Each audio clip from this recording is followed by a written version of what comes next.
জুবিন গাৰ্গৰ মৃত্যুৰ প্ৰকৃত বিচাৰ হ'বনে? কোনে কালৈ বোকা ছটিয়াইছে তাৰো নাই লেখ। যেন জুবিনৰ ন্যায়ৰ বাবে নহয়, বেলেগ জেদ পূৰণ কৰিবলৈ সকলোৱে উঠি পৰি লাগিছে। জুবিন গাৰ্গক লৈ কৰা এই অন্যায় অসমবাসীয়ে নকৰে ক্ষমা। সঁচাকৈ কথাবোৰ কি হৈছে একো বুজিব পৰা নাই। আমাৰ মৰমৰ শিল্পীগৰাকীৰ মৃত্যুৰ আজি এটা পষেক পাৰ হ'ল। মৃত্যুৰ তদন্ত সম্পূৰ্ণ হৈ উঠা নাই। প্ৰতিদিনে নতুন নতুন কাহিনী এই নাটকত যোগ কৰা হৈছে। ইপিনে জুবিন গাৰ্গৰ সঁচা অনুৰাগীয়ে জুবিনৰ ন্যায় বিচাৰি হাবাথুৰি খাবলগীয়া হৈছে। ৰাজনীতিৰ মেৰপেচত সোমাইছে তদন্ত প্ৰক্ৰিয়া। বিৰোধীয়ে চৰকাৰক দোষ জাপি দিব বিচাৰিছে।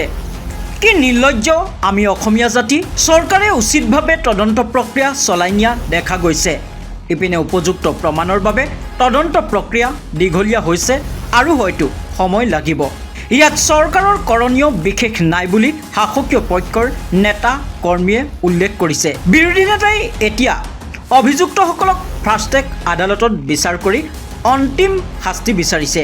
এসময়ত জুবিন গাৰ্গক কঠোৰ ভাষাৰে সমালোচনা কৰাসকলো এতিয়া হঠাৎ প্ৰেটিয়ত হোৱাৰ দৰে জুবিন প্ৰেমী হৈ ঘটনাৰ ছিকুৱেন্স বহাইছে। মুঠতে এক অবুজ সাঁথৰত পৰিণত হৈছে সমগ্ৰ কাহিনী।